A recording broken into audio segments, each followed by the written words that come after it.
ಪತಿಂ ಸುರಗುರುಂ ವಂದೇ ಜಗತ್ಕಾರಣಂ ವಂದೇ ಪನ್ನಗಭೂಷಣಂ ಮೃಗಧರಂ ವಂದೇ ಪಶೂನಾಂ ಪತಿಂ ವಂದೇ ಸೂರ್ಯಶಶಾಂಕವನ್ಹಿನಯನಂ ವಂದೇ ಮುಕುಂದ ಪ್ರಿಯಂ ವಂದೇ ಭಕ್ತಜನಾಶ್ರಯಂ ಚ ವರದಂ ವಂದೇ ಶಿವಂ ಶಂಕರಂ.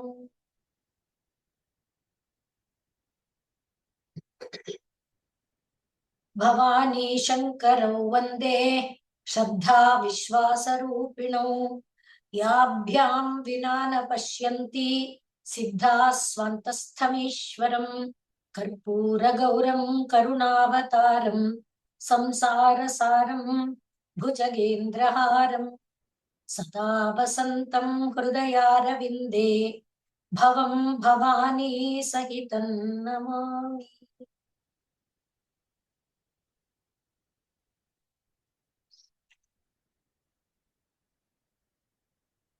ಪರಮಾತ್ಮನ ಸಾಲೋಕ್ಯ, ಸಾರೂಪ್ಯ, ಸಾಮೀಪ್ಯಾದಿ ಒಂದು ಸಾಯುಜ್ಯ ಇತ್ಯಾದಿಗಳ ಭಾವವನ್ನ ಭಾವಿಸ್ತಾ, ಅಂದ್ರೆ ಪರಮಾತ್ಮನೊಡನೆ ಇರುವಂತ ಒಂದು ಭಾವವನ್ನ ಭಾವಿಸಿದಂತ 28ನೇ ಶ್ಲೋಕವನ್ನ, ಹಾಗೆ 29ನೇ ಶ್ಲೋಕದಲ್ಲಿ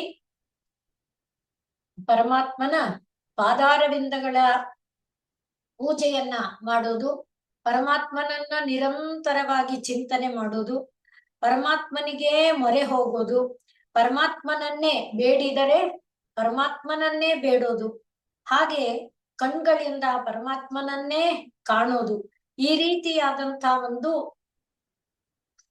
ಸೇವೆಯನ್ನ ಅಥವಾ ಈ ರೀತಿಯಾದಂತ ಒಂದು ಆಪ್ತ ಭಾವವನ್ನ ಪರಮಾತ್ಮನೊಡನೆ ಹೊಂದುವುದಕ್ಕೆ ಬೇಕಾದ ಭಾವವನ್ನ ಅಥವಾ ಸಾಧನೆಯನ್ನ ಅಥವಾ ಇಂದ್ರಿಯಗಳ ಆನುಕೂಲ್ಯವನ್ನ ಕರುಣಿಸಿಕೊಡಪ್ಪ ದೇವರೇ, ಕರುಣೆಯಿಂದ ನೀನು ನಮ್ಮನ್ನ ನೋಡು, ಈ ರೀತಿಯಾಗಿ ನಾವು ನಿನ್ನೊಡನೆ ಇರುವುದಕ್ಕೆ ಬೇಕಾದಂತ ಅನುಕೂಲವನ್ನ ಕರುಣಿಸಿಕೊಡು ಎಂಬುದಾಗಿ ಕೇಳ್ತಾ, ನನಗೆ ಏನು ಸುಖನೋ, ನನಗೇನು ಹಿತನೋ ಅದನ್ನ ನೀನೇ ಉಪದೇಶ ಮಾಡು, ಮದೀಯ ಮನಸಃ ಸೌಖ್ಯೋಪದೇಶಂ ಕುರು ಎಂಬ ಭಾಗವನ್ನ ನಾವು ನೋಡ್ಕೊಂಡಿದ್ವಿ.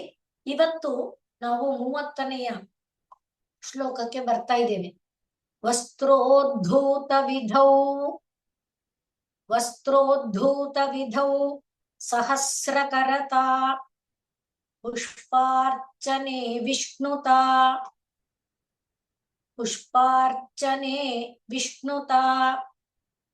ಗಂಧೇ ಗಂಧವಹಾತ್ಮತಾ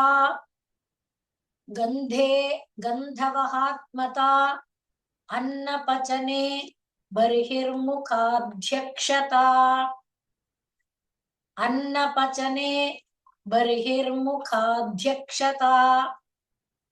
ಪಾತ್ರೆ ಕಾಂಚನ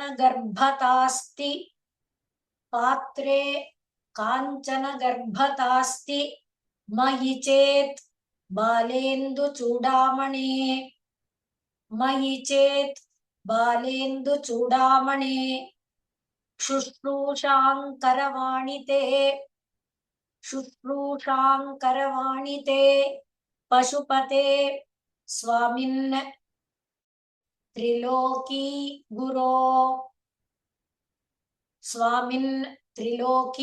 ಗುರೋ. ಇಲ್ಲಿ ಭಗವಂತನನ್ನ 4 ಪದಗಳಿಂದ ಸಂಬೋಧನೆ ಮಾಡ್ತಾ ಇದ್ದಾರೆ. ಪಶುಪತೆ ಎಂಬುದಾಗಿ ಪಶುಗಳಿಗೆ ಪತಿಯಾದವನೇ. ಇದನ್ನ ಸುಮಾರು ಎಲ್ಲ ಶ್ಲೋಕಗಳಲ್ಲೂ ನೋಡಬಹುದು ಅಂತ ಅನ್ಸುತ್ತೆ. ಯಾಕೆಂದ್ರೆ ಇಡೀ ಆ ಬ್ರಹ್ಮ ಎಲ್ಲವೂ ಕೂಡ ಪಶು ಎಂಬುದಾಗಿ ನೋಡಿದ್ದರಿಂದ ಆ ಮಾತು ಸದಾ ಕಾಲಕ್ಕೆ ಪರಾತ್ಪರ ವಸ್ತುವಿಗೆ ಸಮನ್ವಯವಾಗುವಂತದಾದ ಕಾರಣ ಪಶುಪತೆ ಎನ್ನುವ ಸಂಬೋಧನೆಯೊಡನೆ ಎಲ್ಲ ಜೀವಿಗಳಿಗೆ ಪತಿಯು ಸ್ವಾಮಿ, ಒಡೆತನ, ಎಲ್ಲ ಜೀವಿಗಳ ಮೇಲಿನ ಒಡೆತನವನ್ನ ಹೊಂದಿದಂತ ಸ್ವಾಮಿಯು, 3 ಲೋಕಕ್ಕೆ ಗುರುವು ಆದಂತ ಪ್ರಭುವೇ ಅಂತ ಮೊದಲಿಗೆ ಸಂಬೋಧನೆ ಮಾಡ್ತಾ ಇದ್ದಾರೆ. ಈ ಮಾತುಗಳನ್ನ ಹೇಳುವ ಹಿನ್ನೆಲೆಯಲ್ಲಿ ಪರಮಾತ್ಮನ ಒಂದು ಪಾರಮ್ಯವನ್ನ ನಮ್ಮ ಹೃದಯದೊಳಗೆ ನಾವು ತಂದುಕೊಳ್ಬೇಕು ಅನ್ನುವುದನ್ನ ನೆನಪಿಸಿಕೊಡ್ತಾ, ಹಿಂದಿನ ಶ್ಲೋಕದಲ್ಲಿ ಪೂಜೆ ಮಾಡೋದು, ಭಗವಂತನ ದಿವ್ಯ ಸ್ವರೂಪವನ್ನ ಚಿಂತನೆ ಮಾಡೋದು, ಭಗವಂತನ ಪಾದಾರವಿಂದಗಳಿಗೆ ಮೊರೆ ಹೋಗೋದು, ಭಗವಂತನನ್ನ ಕಣ್ಗಳಲ್ಲಿ ತುಂಬಿಕೊಳ್ಳೋದು, ಇದೆಲ್ಲ ಅಂದ್ರೆ ಒಂದು ಆಲಂಬನ ಏನಿದೆ ಆ ಆಲಂಬನದ ಮುಂದುವರಿಕೆಯಾಗಿ, ಪೂಜಾ ವಿಧಿ ವಿಧಾನದ ಮುಂದುವರಿಕೆಯಾಗಿ ನಾವು ನೋಡ್ತಾ ಇರುವುದು ಈ ಮಂತ್ರದಲ್ಲಿ ಪರಮಾತ್ಮನಿಗೆ ವಸ್ತ್ರವನ್ನ ಅರ್ಪಣೆ ಮಾಡೋದು, ಹಾಗೆ ಪುಷ್ಪಾರ್ಚನೆಯನ್ನ ಮಾಡೋದು, ಆಮೇಲೆ ಗಂಧ ಮೊದಲಾದವುಗಳ ಸೇವೆಯನ್ನ ಮಾಡೋದು, ಹಾಗೆ ಧೂಪ ದೀಪ ನೈವೇದ್ಯ ಈ ಎಲ್ಲವನ್ನ ಪರಮಾತ್ಮನ ಪೂಜೆಯ ಅಂಗವಾಗಿ ನಾವೇನು ಮಾಡ್ತೇವೆ ಅವುಗಳನ್ನ ಇಲ್ಲಿ ಹೇಳ್ತಾ ಇದ್ದಾರೆ. ಆದ್ರೆ ಪರಮಾತ್ಮನ ಪೂಜೆ ಮಾಡುವಾಗ ನನಗೆ ಎಂಥ ಪರಮಾತ್ಮನಿಗೆ ಅದಕ್ಕೆ ಮೊದಲು ಹೇಳಿದ್ದು ಪರಮಾತ್ಮ ಪರಮ. ಪರಮ ಅಂದಾಗ ಆಕಾಶದವರೆಗೆ ವ್ಯಾಪಿಸಿರುವ, ಆಕಾಶವನ್ನೆಲ್ಲ ತುಂಬಿಕೊಂಡಿರುವ, ಆಕಾಶವನ್ನ ಅತೀತವಾಗಿರುವ, ಹೀಗಿರುವಂತ ಒಂದು ಪರಮ ವಸ್ತುವಿಗೆ ಯಾವ ವಸ್ತ್ರವನ್ನ ಹೊದಿಸಕ್ಕಾಗತ್ತೆ? ಯಾವ ಪುಷ್ಪ? ವಿಶ್ವವೆಲ್ಲ ಶ್ರೀರಾಮಕೃಷ್ಣರಿಗೆ ಅದು ಅನುಭವಕ್ಕೆ ಬಂತು ಅಂತ ನಾವು ನೋಡಿದ್ದೇವೆ. ಗಿಡ ಮರಗಳಲ್ಲಿರುವ ಎಲ್ಲ ಪುಷ್ಪಗಳು ಕೂಡ ಪರಮಾತ್ಮನಿಗೆ ಅರ್ಪಿತವಾದಂತೆ ಅವರ ಅನುಭವದಲ್ಲಿ ಕಾಣುತ್ತೆ. ಹಾಗೆ ಪ್ರಪಂಚದಲ್ಲಿ ಇರುವಂತ ಎಲ್ಲ ಪುಷ್ಪಗಳು ಎಲ್ಲ ಅವನಿಗೆ ಅವನದು. ಅದರಿಂದ ತ್ರಿಲೋಕಿ, 3 ಲೋಕಕ್ಕೆ ಅವನು ಸ್ವಾಮಿ, 3 ಲೋಕಕ್ಕೆ ಅವನು ಗುರು, ಎಲ್ಲ ಅವನದಾಗಿದ್ದಾಗ ಅವನಿಗೆ ಕೊಡುವಂಥದ್ದು ಏನಿದೆ ಅನ್ನುವ ಭಾವವನ್ನೇ ಇಲ್ಲೂ ಕೂಡ ಅಂದಾಗ, ಹಿಂದೆ ಕರಸ್ಥೆ ಹೇಮಾದ್ರೌ ಅನ್ನುವ ಶ್ಲೋಕದಲ್ಲಿ ನಾವು ನೋಡ್ಕೊಂಡಿದ್ವಿ. ಎಲ್ಲ ನಿನ್ನದೇ ಆಗಿರುವಾಗ, ಚಿನ್ನದ ಬೆಟ್ಟ ನಿನ್ನದು, ನಿನ್ನ ಸೇವೆಯನ್ನ ಮಾಡುವಂತ ಇವನು ಕುಬೇರ, ಹೀಗೆ ಎಲ್ಲ ನೀನು, ಐಶ್ವರ್ಯಕ್ಕೆ ಎಲ್ಲ ಮೂಲ ನೀನು ಅಂತಿರುವಾಗ ನಾನು ಮಾಡೋದು ಏನಪ್ಪ ಅನ್ನುವ ಭಾವವನ್ನೇ ಈ ಶ್ಲೋಕದಲ್ಲೂ ಕೂಡ ತೋರಿಸ್ತಾ ಇದ್ದಾರೆ. ವಸ್ತ್ರೋದ್ಧೂತ ವಿಧೌ, ವಸ್ತ್ರವನ್ನ ನಾನು ನಿನಗೆ ಹೊದಿಸ್ಬೇಕು ಅನ್ಕೊಳ್ತೇನೆ. ಇಮಂ ವಸ್ತ್ರಾಣಿ ಪೀವಸಾವಸಾಥೆ ಯುವೋ ರಚ್ಛಿದ್ರಮಂತವೋ ಸರ್ಗ ಆಶ್ಚ ಅಂತ ಹೇಳ್ತಾ ವಸ್ತ್ರಯುಗ್ಮಂ ಸಮರ್ಪಯಾಮಿ ಅಂದ ಭಗವಂತನಿಗೆ ವಸ್ತ್ರಯುಗ್ಮವನ್ನ 2 ವಸ್ತ್ರಗಳನ್ನ ಸಮರ್ಪಣೆ ಮಾಡೋಣ ಅಂತ ನಾ ಮನಸ್ಸಲ್ಲಿ ಅನ್ಕೊಂಡ್ರೆ ಅದು ಸರಳವಾದದ್ದಲ್ಲ. 1000 ಕೈಗಳು ಬೇಕು ನಂಗೆ, ಸಹಸ್ರ ಕರತ. 1000 ಕೈಗಳಿದ್ರೆ ಆ 1000 ಕೈಗಳಿಂದ ಹಿಡಿದಂತ, ಅಂದ್ರೆ ಅನಂತ ಕೈಗಳು, ಆ ಅನಂತ ಕೈಗಳಿಂದ ಹಿಡಿದಂತ ವಸ್ತ್ರವನ್ನ ಅನಂತ ರೂಪಿಯಾದ ನಿನಗೆ ನಾನು ಹೊದಿಸುವ ಪ್ರಯತ್ನವನ್ನ ಮಾಡಬಹುದು. ಆದ್ರಿಂದ ಮೊದಲಿಗೆ ನೀನೇನ್ ಮಾಡ್ಬೇಕು? ನಾನ್ ನಿನಗೆ ವಸ್ತ್ರ ಸೇವೆ ಮಾಡ್ಬೇಕು ಅಂದ್ರೆ ನೀನು ನನಗೆ ಅನಂತ ಕರಗಳನ್ನ ಕೊಡಬೇಕು. ಸಹಸ್ರ ಕರತ ವಸ್ತ್ರೋದ್ಧೂತ ವಿಧೌ, ಇದನ್ನೇ ಸಹಸ್ರ ಕರ ಅಂದ್ರೆ ಸೂರ್ಯ. ಆದ್ರಿಂದ ನಿನಗೆ ವಸ್ತ್ರವಾಗಿ ಏನನ್ನಾದರೂ ಅರ್ಪಣೆ ಮಾಡಬೇಕು ಅಂದ್ರೆ ನನ್ನಲ್ಲಿ ಆ ಸೂರ್ಯತ್ವ ಆರೋಪಿತವಾಗಬೇಕು. ಸಹಸ್ರ ಕರತ, ಸೂರ್ಯತ್ವ ಎಂಬುದು ನನ್ನೊಳಗೆ ಆರೋಪಣೆಯಾಗಬೇಕು. ಇನ್ನು ಪುಷ್ಪಾರ್ಚನೆ ಮಾಡ್ಬೇಕು ಅಂತ ಅನ್ಕೊಳ್ತೀನಿ ನಿನಗೆ. ಹಾಗೆ ಪುಷ್ಪಾರ್ಚನೆ ಮಾಡ್ಬೇಕಾದ್ರೆ ವಿಷ್ಣು ಭಾವ ನನ್ನೊಳಗೆ ತುಂಬಬೇಕು. ವಿಷ್ಣು ಭಾವ ಅಂದ್ರೇನು?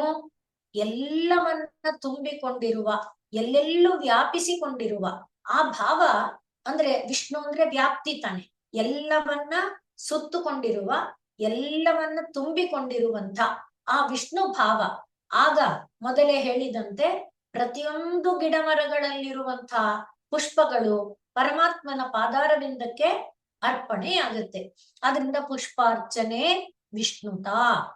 ಇನ್ನು ಗಂಧವನ್ನ ನಿನಗೆ ಸಮರ್ಪಣೆ ಮಾಡ್ಬೇಕು ಅಂತ ಅನ್ಕೊಂಡ್ರೆ ಗಂಧವಹಾತ್ಮತ. ಗಂಧವಹ ವಾಯುವಿನ ಭಾವ ಅಂದ್ರೆ ನಾನೇ ವಾಯುವಾಗಬೇಕು. ನಾನು ವಾಯುವಾಗಿ ನಿನಗೆ ಗಂಧ ಸೇವೆಯನ್ನ ಮಾಡುವಂತೆ ಆಗಲಿ. ನಾನು ವಿಷ್ಣುವಾಗಿ ಪುಷ್ಪ ಅರ್ಚನೆಯನ್ನ ಮಾಡುವಂತೆ ಆಗಲಿ. ನಾನು ಸೂರ್ಯನಾಗಿ ನಿನಗೆ ವಸ್ತ್ರ ಸೇವೆಯನ್ನ ಮಾಡುವಂತೆ ಆಗಲಿ. ಇನ್ನು ನೈವೇದ್ಯ ಮಾಡುವಾಗ ಇಟ್ಟ ಅನ್ನ ಪಚನೆ, ಅನ್ನವು ಪಚನವಾಗುವಾಗ ಅಹಂ ವೈಶ್ವಾನರೋ ಭೂತ್ವ ಅನ್ನುವಂತೆ ಅಗ್ನಿ ಬರ್ಹಿರ್ಮುಖಾಧ್ಯಕ್ಷತ, ಅಗ್ನಿ ಭಾವ ನನ್ನದಾಗಲಿ. ಇನ್ನು ನೈವೇದ್ಯ ಇಡೋದಕ್ಕೆ ಪಾತ್ರೆ ಬೇಕಲ್ಲ, ಪಾತ್ರೆ ಕಾಂಚನ ಗರ್ಭತ, ಪಾತ್ರೆಯನ್ನ ಇಡ್ಬೇಕು ಅಂದಾಗ ಚಿನ್ನ ಗಣಿ, ಚಿನ್ನವೇ ನಾನ್ ಆಗುವಂತೆ ಆಗ್ಬೇಕು. ಇಷ್ಟೆಲ್ಲ ಇದ್ರೆ ಅಸ್ಥಿ ಚೇನ್ಮಯಿ, ಇವು ನನ್ನೊಳಗಿದ್ರೆ ಬಾಲೇಂದು ಚೂಡಾಮಣೆ, ಬಾಲ ಇಂದ ಚಂದ್ರನನ್ನ ತಲೆಯಲ್ಲಿ ಆಭರಣವಾಗಿ ಧರಿಸಿರುವಂತ ಪ್ರಭುವೇ, ಪಶುಪತೆ ಪಶುಗಳಿಗೆ ಒಡೆಯನಾದವನೇ, ಸ್ವಾಮಿನ್ ಮೂರೂ ಲೋಕಗಳಿಗೆ ಸ್ವಾಮಿಯಾದವನೇ, ಮೂರೂ ಲೋಕಗಳಿಗೆ ಆದವನೇ, ತೇ ಶುಶ್ರೂಷಾಂ ಕರವಾಣಿ, ನಿನ್ನ ಸೇವೆಯನ್ನ ನಿನ್ನ ಪೂಜೆಯನ್ನ ಮಾಡುವುದಕ್ಕೆ ಸಾಧ್ಯ ಆಗತ್ತೆ. ಅಂದ್ರೆ ನಿನ್ನ ಪೂಜೆಯನ್ನ ನಾನು ಮಾಡ್ಬೇಕು ಅನ್ನೋದಾದ್ರೆ ನಾನೇನಾಗ್ಬೇಕು? ಸೂರ್ಯನಾಗ್ಬೇಕು, ವಿಷ್ಣು ಆಗ್ಬೇಕು, ವಾಯು ಆಗ್ಬೇಕು, ಮತ್ತೆ ಅಗ್ನಿ ಆಗ್ಬೇಕು. ನಾನೇ ಕಾಂಚನ ಚಿನ್ನದ ಒಂದು ಇದು ಗಣಿ ನಾನೇ ಆಗ್ಬೇಕು. ಹೀಗೆಲ್ಲ ನಾನು ಆಗಬಲ್ಲೆ ಅನ್ನೋದಾದರೆ ನಿನ್ನ ಪೂಜೆಯನ್ನ ಮಾಡಬಲ್ಲೆ. ಇದು ಈ ಶ್ಲೋಕದಲ್ಲಿರುವಂತ ಅರ್ಥ. ಏನು? ನಿನಗೆ ವಸ್ತ್ರ ಸೇವೆಯನ್ನ ಮಾಡ್ಬೇಕು ಅಂದ್ರೆ ಸೂರ್ಯನಾಗಬೇಕು, ಪುಷ್ಪಾರ್ಚನೆ ಮಾಡ್ಬೇಕು ಅಂದ್ರೆ ವಿಷ್ಣು ಆಗ್ಬೇಕು, ಗಂಧ ಸೇವೆ ಮಾಡ್ಬೇಕು ಅಂದ್ರೆ ವಾಯು ಆಗ್ಬೇಕು, ನೈವೇದ್ಯ ಮಾಡಿದ ಅನ್ನ ಪಚನ ಆಗುವುದಕ್ಕೆ ಅಗ್ನಿ ಆಗ್ಬೇಕು, ಮತ್ತೆ ನೈವೇದ್ಯವನ್ನ ಇಡುವ ಪಾತ್ರೆ ಕಾಂಚನ ಪಾತ್ರೆ, ಚಿನ್ನದ ಪಾತ್ರೆ, ಚಿನ್ನದ ಗರ್ಭ ಆಗ್ಬೇಕು. ಇಷ್ಟೆಲ್ಲ ಇದ್ರೆ ನಾನು ನಿನ್ನ ಸೇವೆ ಮಾಡಬಲ್ಲೆ ಅನ್ನುವುದು ಮೇಲೆ ನೋಟಕ್ಕೆ ಇರುವ ಅರ್ಥ. ಒಳಕ್ಕೆ ಬಂದಾಗ ನಿನ್ನ ಸೇವೆ ಮಾಡಲು ಈ ಅರ್ಹತೆ ನನ್ನಲ್ಲಿ ಬೇಕು ಅಂತ, ನಾನೊಬ್ಬ ಸಾಮಾನ್ಯ ಮನುಷ್ಯನಾಗಿ ನಿನ್ನ ಸೇವೆ ನಿನ್ನ ಪೂಜೆ ಮಾಡ್ಲಾರೆ. ನಾನು ನಿನ್ನ ಸೇವೆಯನ್ನ ಮಾಡ್ಬೇಕಾದ್ರೆ ಅಷ್ಟು ಉನ್ನತ, ದೇವೋ ಭೂತ್ವ ದೇವನ್ಯಜೇತ ಅನ್ನುವಂತೆ ನೀನು ಅಷ್ಟು ಅನಂತ ಅಪಾರ ಉದ್ದ ಗಾತ್ರ ಎಲ್ಲದರಲ್ಲಿ ಅಂಥ ನಿನ್ನನ್ನ ನಾನು ಸೇವಿಸ್ಬೇಕಾದ್ರೆ ನಾನು ಹಾಗಾಗ್ಬೇಕಲ್ಲ. ಆ ದೃಷ್ಟಿಯಲ್ಲಿ ಇದು ಅನ್ನುವ ಒಂದು ಅರ್ಥನು ಮಾಡ್ಕೊಳ್ಬಹುದು. ಆದ್ರಿಂದ ಸಹಸ್ರಕರ ಅಂದಾಗ ಸೂರ್ಯ ಎನ್ನುವುದಾಗಿಯೂ ಸಹಸ್ರ ಕರಗಳಿಂದ ವಸ್ತ್ರವನ್ನ ತಂದ್ರೆ ಹೀಗ್ ಹೊದಿಸ್ಬೇಕಲ್ಲ. ಹಾಗೆ ಹೊದಿಸ್ಬೇಕಾದ್ರೆ ನಿನ್ನ ಗಾತ್ರ ಎಷ್ಟಿದೆ ಹಾಗೆ ಹೊದಿಸ್ಬೇಕಾದ್ರೆ ಅಷ್ಟು ಕೈಗಳು, ಅಷ್ಟು ಉದ್ದದ ವಸ್ತ್ರ ಇವೆಲ್ಲನೂ ಬೇಕಾಗುತ್ತೆ. ಆ ರೀತಿ ಕೂಡ ನಾವು ಅರ್ಥವನ್ನ ಭಾವಿಸಬಹುದು. ಆದ್ರಿಂದ ಅದರ ಅರ್ಥ ಏನಾಯ್ತು? ಪ್ರಭು, ನಿನ್ನನ್ನ ನಾನು ಪೂಜೆ ಮಾಡಿ ಮೆಚ್ಚಿಸಬಲ್ಲ ತಂದೆ. ಯಾಕೆ? ನೀನು ಅಪಾರ ಅನಂತ, ಅಂತ ನಿನ್ನನ್ನ ಪೂಜೆ ಮಾಡಿ ಮೆಚ್ಚಿಸುವ ಸಾಮರ್ಥ್ಯ ನನ್ನದಲ್ಲ. ಹಾಗೆ ನಾನು ನಿನ್ನನ್ನ ಪೂಜೆ ಮಾಡಿ ಮೆಚ್ಚಿಸಬೇಕಾದ್ರೆ ಅಂಥ ಒಂದು ತನವನ್ನು ಕೂಡ ನೀನೇ ನಿನ್ನ ಕರುಣೆಯಿಂದ ನಮಗೆ ಕರುಣಿಸಬೇಕು ಅನ್ನುವ ತತ್ವವನ್ನು ಕೂಡ ಇಲ್ಲಿ ಪರಿಗಣಿಸಬಹುದು. ಇನ್ನು ಪುಷ್ಪಾರ್ಚನೆ ವಿಷ್ಣುತ ಅನ್ನುವಾಗ ವಿಷ್ಣು ತಾನು ಭಗವಂತನಿಗೆ ಪುಷ್ಪಗಳನ್ನ ಅರ್ಪಣೆ ಮಾಡುವಾಗ ನಮ್ಗೆ ಗೊತ್ತಿದೆ ಕಥಾಭಾಗ, ಮುಂದೆನೂ ಇನ್ನೊಂದ್ಸಲಿ ಬರುತ್ತೆ. ತಾನು ಕೊನೆಗೆ ಪರಮಾತ್ಮ ಪರೀಕ್ಷೆ ಮಾಡಬೇಕು ಅನ್ನೋದಕ್ಕೆ ಪ್ರತಿದಿನವೂ 1008 ಪುಷ್ಪಗಳನ್ನ ಅವನು ಅರ್ಪಣೆ ಮಾಡ್ತಾ ಇದ್ದಾಗ ಒಂದು ಪುಷ್ಪವ ಮೈನಸ್ ಆಗುತ್ತಾ, ಎಷ್ಟೋ ಸಲ ತಂದು ಅರ್ಪಣೆ ಮಾಡ್ದ, ಇದೇನಿದು ಒಂದು ಪುಷ್ಪ ಮಾತ್ರ ಕಡಿಮೆ ಆಗುತ್ತಲ್ಲ. ಕೊನೆಗೆ ಏನ್ ಮಾಡ್ದ? ತನ್ನ ಕಣ್ಣನ್ನ ಕಮಲ ಅಂತಾರಲ್ಲ ಅಂತ ತನ್ನ ಕಣ್ಣನ್ನೇ ಪರಮಾತ್ಮನಿಗೆ ಅರ್ಪಣೆ ಮಾಡ್ದ. ಹಾಗೆ ನನ್ನನ್ನೇ ಅರ್ಪಣೆ ಮಾಡಿಕೊಳ್ಳುವ ಭಾವರಹಿತ ಅಂದ್ರೆ ಶರೀರ ಭಾವಾತೀತ ಒಂದು ನೆಲೆಯಿಂದ ಪೂಜೆ ಮಾಡುವ ಶಕ್ತಿಯನ್ನ ನೀನು ನನಗೆ ಕರುಣಿಸಿ ಕೊಡಬೇಕು ಅನ್ನುವ ಒಂದರ್ಥ. ಇನ್ನು ಪುಷ್ಪಾರ್ಚನೆಗೆ ಸಂಬಂಧಪಟ್ಟಂತೆ ನಾವು ಒಂದು ಇದನ್ನ ನೋಡ್ತೇವೆ. ಅರ್ಜುನ ಭೀಮರ ನಡುವೆಯಲ್ಲಿ ಅರ್ಜುನ ಪ್ರತಿದಿನ ಭಗವಂತನ ಪೂಜೆ ಮಾಡ್ತಿರೋದು ನಾನು ಅನ್ನುವ ಭಾವನೆಯಲ್ಲಿ ಇರ್ತಾನೆ. ಪಾಂಡವರಲ್ಲಿ ಇನ್ಯಾರಿಗೂ ಭಗವಂತನ ಮೇಲೆ ಅತ್ಯಧಿಕವಾದ ಪ್ರೀತಿ ಇಲ್ಲ. ನನ್ನ ಹಾಗೆ ಯಾರೂ ಭಗವಂತನ ಪೂಜೆಯನ್ನ ಮಾಡ್ತಾ ಇಲ್ಲ ಅನ್ನುವ ಒಂದು ಅಭಿಮಾನ ಅವನೊಳಗಿರುತ್ತೆ. ದಿನವೂ ಕೂಡ ಬೇರೆ ಬೇರೆ ವಿವಿಧ ಹೂವುಗಳನ್ನ ತರಿಸ್ಕೊಳ್ತಾನೆ, ಬೇರೆ ಬೇರೆ ಜಾತಿಯ ಹೂಗಳು, ಬಣ್ಣದ ಹೂಗಳು, ಹಾಗೆ ವಿಶೇಷವಾದ ರೀತಿಯಲ್ಲಿ ಅವನು ಪೂಜೆ ಮಾಡ್ತಾ ಇರ್ತಾನೆ. ಒಂದು ದಿವಸ ಕೃಷ್ಣ ಎಲ್ಲರ ಹೃದಯವನ್ನ ಬಲ್ಲವನು, ಅರ್ಜುನನನ್ನ ಕರ್ಕೊಂಡು ಸುಮ್ನೆ ಸುತ್ತಾಡ್ಕೊಂಡ್ ಬರೋಣ ಬಾ ಅಂತ ಹೋಗ್ತಾನೆ. ಹೋಗುವಾಗ ಊರಾಚೆ ಬಹಳ ದೂರದವರೆಗೆ ಹೋಗ್ತಾರೆ. ಹಾಗೆ ಅಲ್ಲಿ ನೋಡಿದರೆ ಏನು ನಿರ್ಮಾಲ್ಯದ ಬೆಟ್ಟ, ದೊಡ್ಡ ದೊಡ್ಡ ಬೆಟ್ಟಗಳು ಇದೆ ಅಲ್ಲಿ, ನಿರ್ಮಾಲ್ಯದ ರಾಶಿ. ಇನ್ನು ಜೊತೆನಲ್ಲಿ ಗಾಡಿಗಳು ಬರ್ತಾ ಇದೆ, ಸಾಲುಗಟ್ಟಿ ಗಾಡಿಗಳಿದೆ, ಒಂದೆರಡಲ್ಲ, ಸಾಲುಗಟ್ಟಿ ಗಾಡಿಗಳು ಆ ಪುಷ್ಪದ ನಿರ್ಮಾಲ್ಯ ಪುಷ್ಪವನ್ನ ಹಾಕಕ್ಕೆ ಬರ್ತಾ ಇದೆ. ಹಾಗೆ ಇವನಿಗೆ ಆಶ್ಚರ್ಯ ಆಯ್ತು, ಇದೆಲ್ಲ ಯಾರು ಪೂಜೆ ಮಾಡಿದ್ದು, ಯಾರು ಪೂಜೆ ಮಾಡಿದ್ದು ಅಂತ ಕೇಳಿದ್ರೆ, ಭೀಮ ಮಾಡಿದ ಪೂಜೆ, ಆ ನಿರ್ಮಾಲ್ಯವನ್ನ ತಂದಿಲ್ಲ, ಭೀಮ ಪೂಜೆ ಮಾಡ್ತಾನ. ಭೀಮನ? ಹೌದು, ಭೀಮ ಪೂಜೆ ಮಾಡಿದ್ದು, ಅವನ ಈ ನಿರ್ಮಾಲ್ಯವನ್ನ ನಾವಿಲ್ಲಿ ತಂದು ಹಾಕ್ತಾ ಇದ್ದೇವೆ, ಇಲ್ಲಿ ಸೇರಿಸ್ತಿದ್ದೇವೆ. ಆಗ ನೋಡಿದ್ರೆ ಭೀಮ ಯಾವ ತರ ಪೂಜೆ ಮಾಡ್ದ, ಶ್ರೀರಾಮಕೃಷ್ಣರ ಅನುಭೂತಿ ಹೇಳಿದ್ವಲ್ಲ, ಈ ಗಿಡ ಮರಗಳಲ್ಲಿರುವ ಎಲ್ಲ ಪುಷ್ಪ ದೇವರೇ ನಿನಗರ್ಪಿತ, ದೇವರೇ ನಿನಗರ್ಪಿತ, ಆ ರೀತಿಯಾಗಿ ಎಲ್ಲವನ್ನ ವಿಶ್ವಾಂಡ ಬ್ರಹ್ಮಾಂಡವನ್ನ ವ್ಯಾಪಿಸಿಕೊಂಡು ಆ ರೀತಿಯಾದ ಒಂದು ಭಾವ. ಅದಕ್ಕೋಸ್ಕರ ಇಲ್ಲಿ ಈ ಉದಾಹರಣೆಗಳನ್ನ ಹೇಳುತ್ತಾ, ಇಂಥ ಒಂದು ರೀತಿಯಲ್ಲಿ ಪೂಜೆ ಮಾಡೋ ಚೈತನ್ಯ ನಮ್ಮದ. ಅದಕ್ಕೋಸ್ಕರ ನಾನು ಮಾಡುವ ಪೂಜೆ ಚಿಕ್ಕದೋ ದೊಡ್ಡದೋ ಅದನ್ನ ನೀನು ಸ್ವೀಕರಿಸು. ಇಲ್ಲ, ನಿನ್ನನ್ನ ಮೆಚ್ಚಿಸುವಂತೆ ಪೂಜೆ ಮಾಡ್ಬೇಕು ಅಂದ್ರೆ ಆ ಭಾವವನ್ನ ನನ್ನೊಳಗೆ ಬರುವಂತೆ ಮಾಡು. ಹೀಗೆ ಆಚಾರ್ಯರು ಇಲ್ಲಿ ಪ್ರಾರ್ಥನೆ ಮಾಡ್ತಾ ಇದ್ದಾರೆ. ವಸ್ತ್ರೋದ್ಭೂತ ವಿಧವು, ನಿನಗೆ ವಸ್ತ್ರವನ್ನ ಅರ್ಪಿಸಬೇಕು, ವಸ್ತ್ರವನ್ನ ಹೊದಿಸಬೇಕು ಅನ್ನೋದಾದ್ರೆ 1000 ಕರಗಳು ನನ್ನದಾಗಬೇಕು, ಸಹಸ್ರ ಕರತ. ಹಾಗೆ ಸೂರ್ಯನಂತೆ, ಸೂರ್ಯನಂತೆ ಎನ್ನುವ ಉದಾಹರಣೆ ಹೇಳುವಾಗ ಒಂದು ಭಾವ ಏನು, ಅಂತರ್ಯಾಮಿಯಾದ ಚೈತನ್ಯ ಇದೆಯಲ್ವಾ, ಅದಕ್ಕೆ ಸಾಧಾರಣವಾಗಿ ಶಾಸ್ತ್ರದಲ್ಲಿ ಹೇಗೆ ಹೇಳ್ತಾರೆ, 100 ಕೊಡಗಳಲ್ಲಿ ಪ್ರತಿಬಿಂಬಿತವಾದ ಸೂರ್ಯ ಅನ್ನುವಂತೆ. ಆ ಹಿನ್ನೆಲೆಯಲ್ಲಿ ಇದನ್ನ ನಾವು ತಗೊಳ್ಬಹುದು. ಹಾಗೆಯೇ ಇನ್ನು ಪುಷ್ಪಾರ್ಚನೆ ವಿಷ್ಣುತ, ವಿಷ್ಣು ಅಂದಾಗ ವ್ಯಾಪಕತ್ವವನ್ನ ಭಾವಿಸಿಕೊಂಡು ಪುಷ್ಪಗಳನ್ನ ಅರ್ಚನೆ ಮಾಡುವಾಗ ವ್ಯಾಪಕವಾದಂಥ ಒಂದು ಭಾವ ನನ್ನದಾಗಬೇಕು, ವಿಷ್ಣು ಭಾವ ನಾನಾಗಬೇಕು, ನನ್ನದಾಗಬೇಕು. ಇನ್ನು ಗಂಧ ಅನ್ನುವಾಗ, ಗಂಧದ್ವಾರಾಂ ಅಂತ ಹೇಳುವಾಗ ವಾಯು ರೂಪದಲ್ಲಿ ಗಂಧವಹ, ಆ ವಾಯು ರೂಪ ಭಾವವನ್ನ ನನ್ನೊಳಗೆ ಆರೋಪಣೆಯಾಗಬೇಕು, ಅಥವಾ ನಾನೇ ವಾಯುವಾಗಿ ದಿಕ್ಕುಗಳಲ್ಲಿರುವಂತ ಎಲ್ಲ ಗಂಧಗಳನ್ನ ತಂದು ನಿನ್ನ ಪದತಲಕ್ಕೆ ಅರ್ಪಿಸುವಂತೆ. ವಾಯು ತಾನೇ ಗಂಧವನ್ನ ಹೊತ್ಕೊಂಡು ಬರುತ್ತೆ, ಅದಕ್ಕೆ ಗಂಧವಹ ಅಂತ ಹೇಳಿದ್ದಾರೆ. ಹಾಗೆ ಈ ಪಾಂಚಭೌತಿಕವಾದ ಪ್ರಪಂಚದಲ್ಲಿ ಪಂಚಭೂತಾತ್ಮಕವಾದ ಪೂಜೆಯನ್ನ ಮಾಡಬೇಕಾದಾಗ ಪಂಚಭೂತಗಳೇ, ಬರೀ ಭೂತ ಅಲ್ಲ, ಪಂಚ ಮಹಾಭೂತಗಳೇ ನಾನಾಗಿ ನಿನ್ನ ಪಾದ ಸೇವೆಯನ್ನ ಮಾಡುವುದಕ್ಕೆ ಬೇಕಾದ ಒಂದು ಶಕ್ತಿಯನ್ನ ನನಗೆ ಕರುಣಿಸು.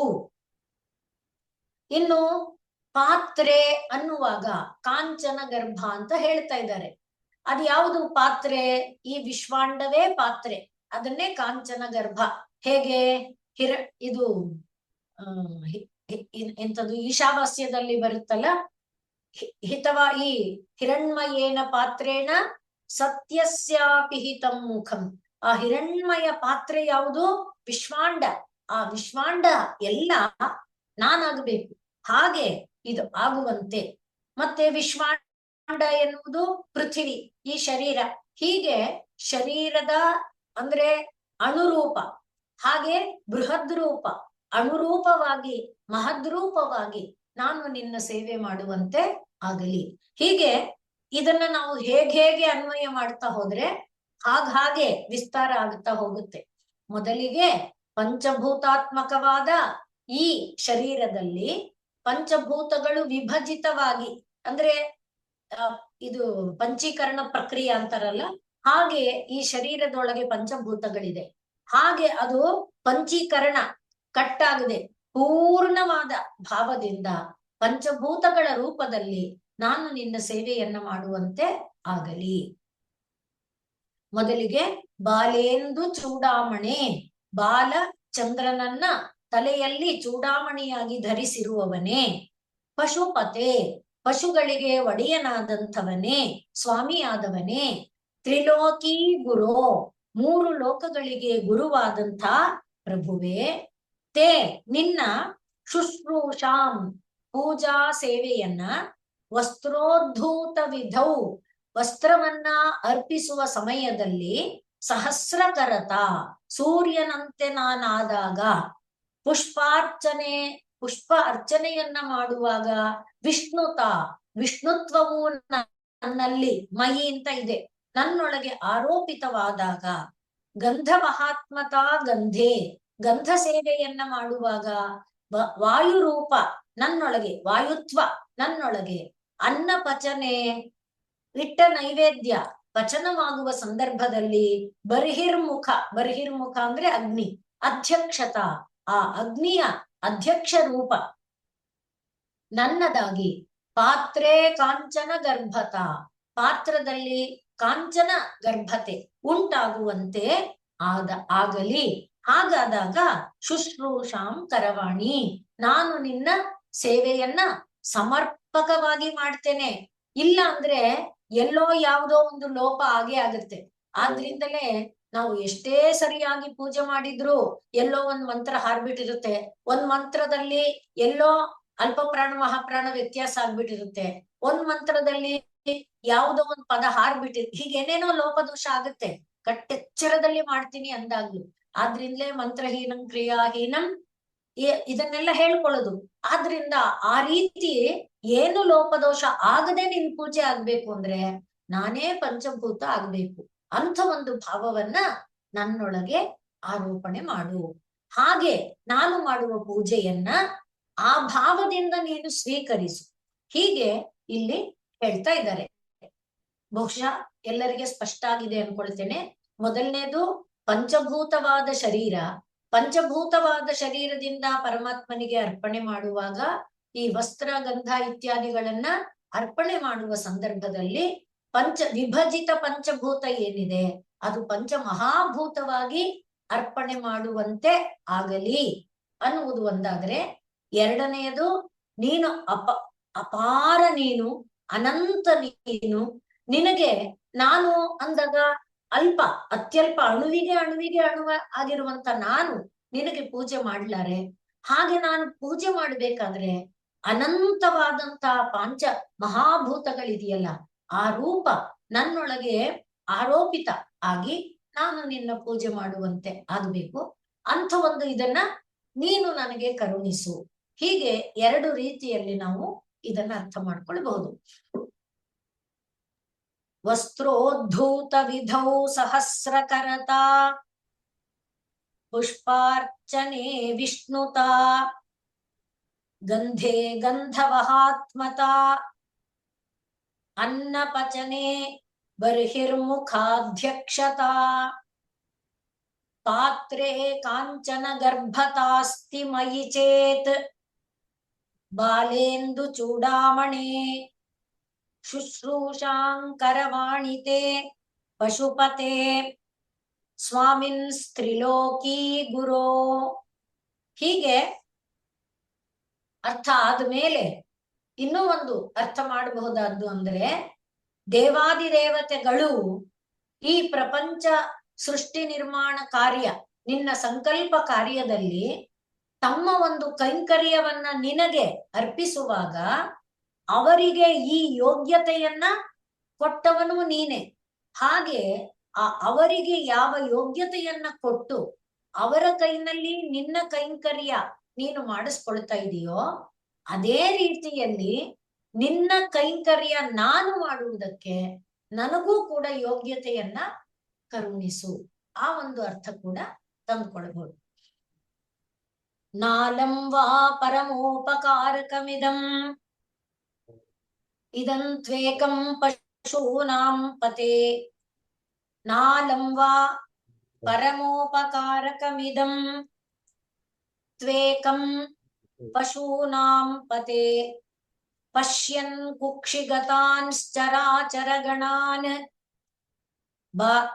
ಬಾಹ್ಯಾಸ್ಥಿತಾನ್ ರಕ್ಷಿತುಂ ಚರಾಚರಗಣಾನ್ ಬಾಹ್ಯಾಸ್ಥಿತಾನ್ ರಕ್ಷಿತುಂ ಸರ್ವಾಮರ್ತ್ಯ ಪಲಾಯನೌಷಧಂ ಅತಿಜ್ವಾಲಾಕರಂ ಭೀಕರಂ ಸರ್ವಾಮರ್ತ್ಯ ಪಲಾಯನೌಷಧಮತಿಜ್ವಾಲಾಕರಂ ಭೀಕರಂ ನಿಕ್ಷಿಪ್ತಂ ಗರಲಂ ಗಲೆ ನ ಗಿಲಿತಂ ನಿಕ್ಷಿಪ್ತಂ ಗರಲಂ ಗಲೆ ನ ಗಿಲಿತಂ ನೋದ್ಗೀರ್ಣಮೇವ ತ್ವಯಾ ನೋದ್ಗೀರ್ಣಮೇವ ತ್ವಯಾ.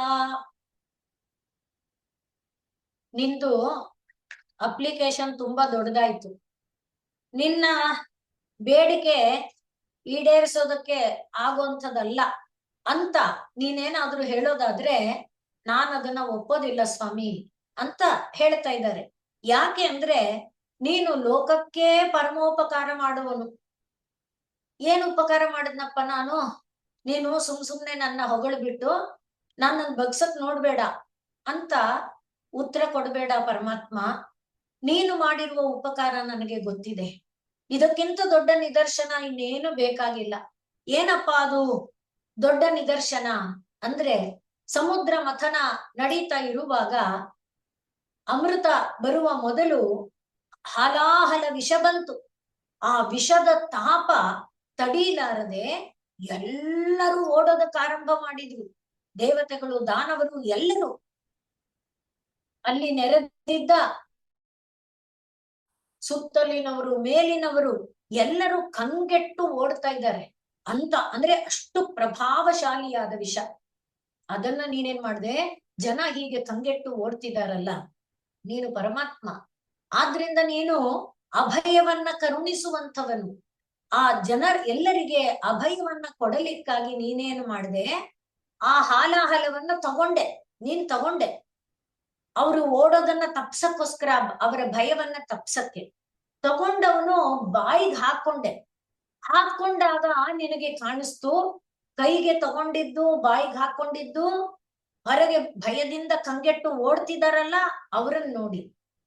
ಬಾಯಿಗೆ ಹಾಕೊಂಡ ಮೇಲೆ ಗಂಟ್ಲ ಹತ್ರ ಬರ್ತಿರುವಾಗ ಕಾಣಿಸ್ತು, ಅರೆ ಹೊಟ್ಟೆ ಒಳಗ್ 14 ಲೋಕ ಇದೆ, 14 ಲೋಕದ ಜನರೆಲ್ಲ ಇಲ್ಲಿದ್ದಾರೆ, ಅವ್ರ ಗತಿ ಏನಪ್ಪಾ ಅಂತ ಅನ್ನಿಸಿ ನೀನೇನ್ ಮಾಡ್ದೆ? ನುಂಗಲಿಲ್ಲ. ಬಾಯಿಗೆ ಹಾಕೊಂಡೆ, ಗಂಟ್ಲವರೆಗೆ ಬರ್ತಿದ್ದಂತೆ ನುಂಗಲಿಲ್ಲ. ಇದಕ್ಕಿಂತ ದೊಡ್ಡ ಉಪಕಾರ ಬೇಕಾ ಪ್ರಭು? ಮತ್ತೆ ಇದು ನನ್ ಕೈಯಲ್ಲಿ ಆಗಲ್ಲ ಅಂತ ನೀ ಅನ್ನೋ ಹಾಗಿಲ್ಲ. ಯಾವುದು? ನನಗೆ ಪಂಚಮಹಾಭೂತಾತ್ಮಕ ಶಕ್ತಿ ಕೊಡು. ಪಂಚಮಹಾಭೂತಗಳು ನಿನ್ನ ಸೇವೆಯನ್ನ ಮಾಡುವ, ಕೈಂಕರ್ಯವನ್ನ ಮಾಡುವುದಕ್ಕೆ ನೀನೇ ಕರುಣೆಯಿಂದ ಅವರನ್ನ ಅನುಗ್ರಹಿಸಿದ್ಯಲ್ಲ, ಹಾಗೆ ನನ್ನ ಅನುಗ್ರಹಿಸು ಅಂತ ನಾ ಹೇಳಿದ್ರೆ, ಇಲ್ಲ ನಂಗೆ ಅದೆಲ್ಲ ಆಗಲ್ಲ ಅಂತ ನೀನ್ ಹೇಳಿ ತಪ್ಪಿಸ್ಕೊಳಕ್ ಆಗಲ್ಲ.